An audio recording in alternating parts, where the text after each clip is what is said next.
Give a man a fish, and you feed him for a day. Teach a man to fish, you feed him for a lifetime. That was a Chinese proverb, and this is me, AKASH Tandon, here to share a short story of my life. Now, before we do that, and before I take you on a ride down the memory lane, I would like all of you to please close your eyes for a while. Okay, closed? Good. Now you can't see me. But just imagine me riding a unicycle, juggling hundreds of balls. Or rather, paint a picture of a fresh engineering graduate. Now raise your hand if you could see an engineer or a guy sitting on a computer table. Perhaps someone who resonates with Mark Zuckerberg? Or maybe a technophile? Or maybe a person nascent about real world issues? Okay, I can see a few hands. Okay, you can put your hands down. You can open your eyes. On the other hand, now raise your hand if you envisioned a person like me in the chaotic streets of Delhi embarks on a quest to teach underprivileged children. Anyone?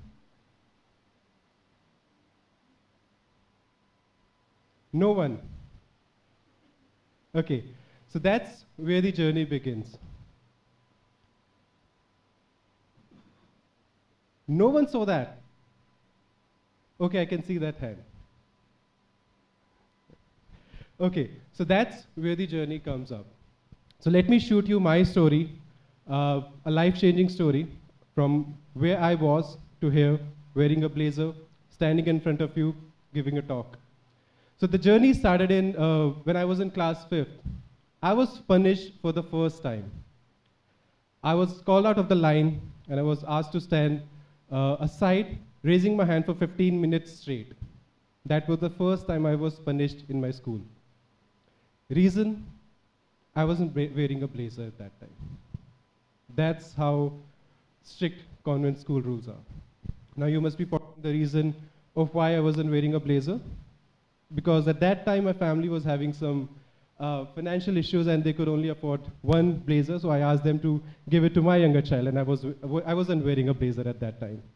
So that was the time I realized that if your parents can't afford a blazer, or if your parents can't afford education, or in general, if your parents don't have a huge bank balance, it's the child who pays the price. That was the first lesson that I learned in my life, that if I ever become something, or maybe just a prefect in the school, I won't let any child get punished because they were not wearing blazer. Cut to 9th grade. By chance, I became a prefect of my school. Again, I got yelled by my PT teacher. Can anyone guess for the reason? No. I got punished again because I let all the students without blazer run away without getting punished. That was the first win in my head that I did something good for someone. Cut to 2011. I was in second year, I guess, and one day my dean just called me up and he started yelling again, saying, "You haven't paid your fee on time." Childhood trauma second comes up.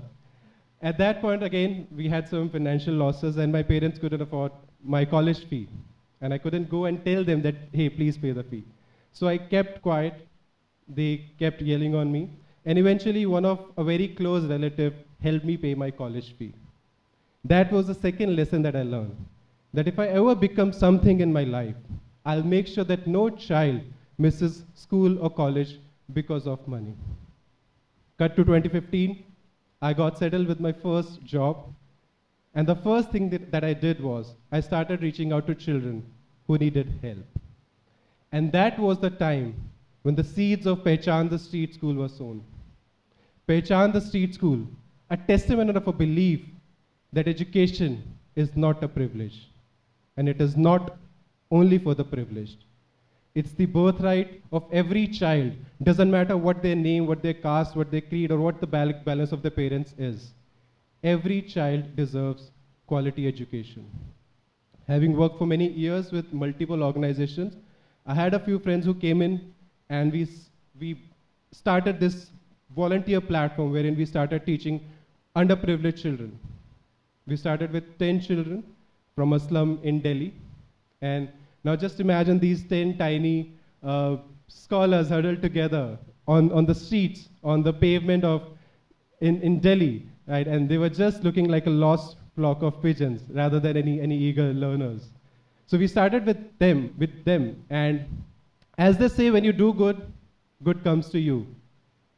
It took us a while, from 10 to 50, 50 to 100, 100 to 200, and then after 9 years of hard work, we currently have 10 centers across Delhi and NCR, wherein we teach over 1,500 underprivileged children as of now.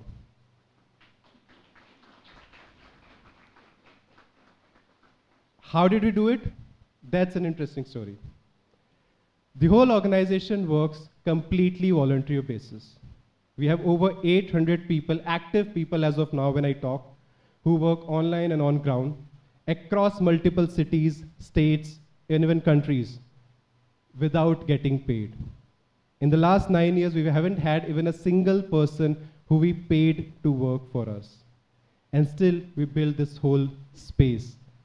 A lot of people come to me and they ask, how did you manage to build such a beautiful place wherein so many people are working selflessly without getting paid? And all I could reply is, with a little bit of efforts, passion, some childhood trauma, and some big childhood dreams. Right. So that's the story, that's where we started. And then they say, when you want to do something from your heart, nature helps you. Being a working professional, I have been working for over 10 years now. I work for 5 days in my office and 2 days on ground.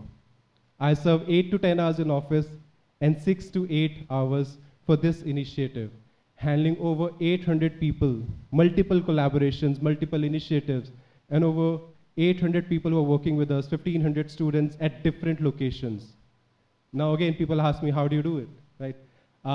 It's been years. I have been sleeping less than 4 hours a day. 4 hours a night. But I still wake up every day as excited, as happy, as confident, and as on time as I am today. Reason is simple. I see myself in these children.